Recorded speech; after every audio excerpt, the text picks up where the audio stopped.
Hi there, this is Jason from 1 Hour Forex. Today is December the 15th, 2011. Today I will be going through this quite quickly. I won't be looking at the other pairs today, only the Euro US dollar today, because my niece and two great nieces are coming over for lunch today, and I have to make them lunch. Okay, so let's take a look at these setups. Okay, so basically, this is our first candle in the UK session, okay? It basically opened up, came down, and they bought off of this all in here, okay? See all these candles that came out, almost touch it here, almost touch it here. Here's a touch, here's a touch, here's a touch. Over here's a touch, okay? Here's a couple pips through it. All these candles here was resistance turned into support once it broke through it, came back down. So it's basically the breakout, the pullback, the continuation. Okay, that's how breakouts work. Okay, so anyway, you would have, because our entry from right here, the pivot was only like 2 pips away. The whole number of 130 was only like 5 pips away. We would have waited for it to go to 130.01 right here. So you would have got long, ladies and gentlemen, right there, 130.01. You would have held it to the close. You got about 21 pips, okay? To the high was 27. So there is a 21 pip winner, okay? And let me just mark that down. So I'm marking them down this week to show folks how many pips we made. Oh, and I also want to state that yesterday, the first candle in the U.S. session, it was a losing trade. I don't know, it could have been 5 pips, 7 pips, I don't know. I made a mistake there. It was an honest mistake. Okay, so on this one we got UK, we got 21 pips. Okay.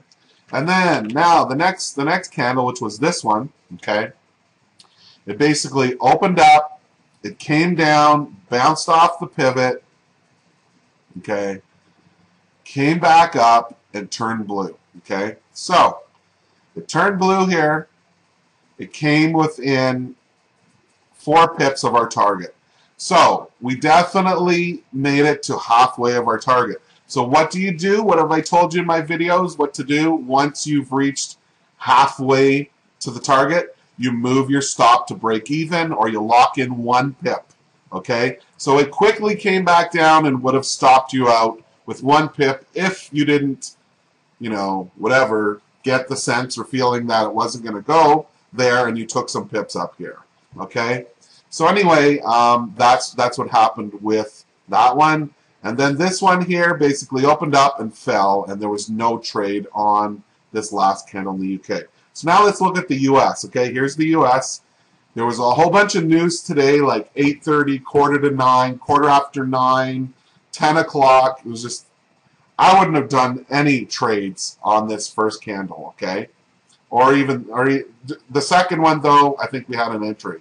So anyway, the first one, like I said, I wouldn't have done any trades. It was just too much news. You don't know what's going to happen with news. You don't want to take risks like that.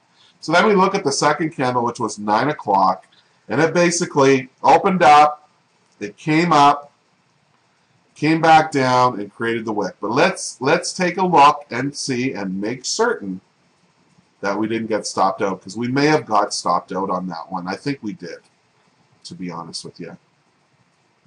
And let's make sure. Okay, so let's go to the 15. Okay, so here it is here.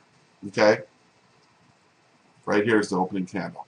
Okay, so it went up. Yes, indeed, it went up. It came back down, turned red. Okay, came down, then came back up, and again, it went up. It would have took out our stop. Okay, so if you put your stop either 1 pip above here or 1 pip above here, where I would say to put it, it would have taken you out. But the safest place to put your stop would have been up above this high, okay? Oh, come on, cooperate. See, because we had another 30-50 number, which was another important level, okay? right above it, it would have been your best place to put your stop there. So when you entered on this trade, okay, at 14, you would have got short here. You would have put a 13 pip stop, okay, if you want to do it safely. For those of you who don't want to create a lot of risk, you got to use the common sense, though. If you're going to put a 5 pip stop on it, you're probably going to get stopped out. And that's where a lot of people, I know they're getting stopped out, and they're emailing me saying, oh, that was a loser, that was a loser, that was a loser. But you got to take common sense in where to place the stop. And that is, you got to give it some room to breathe, okay? So anyway, if you put the stop 1 pip above this R1 or whatever it was, I don't know what it is right now, you would have got stopped out on that 9 o'clock trade. Okay? So then this trade here basically opened up and within a few pips sold off of here. Okay? I know it's not the most perfect thing, but it also gave you a confirmation once it sold off the R1 off of here. Okay? So basically you would have got short right here. And it did not come back up and get your stop up here, okay? And it hit our target of 23 pips. So there's another one. US. Okay, well the first one, we'll say it's minus 7 pips. Second one is US plus 24 pips. Okay, and that's it. That's basically it for the setups. Like I said, I don't have time today to go through all the other charts. I'm sure there were some trades on there. But me, I just concentrate on one pair. Okay, so thanks for watching, and we'll see you tomorrow. Have a great day.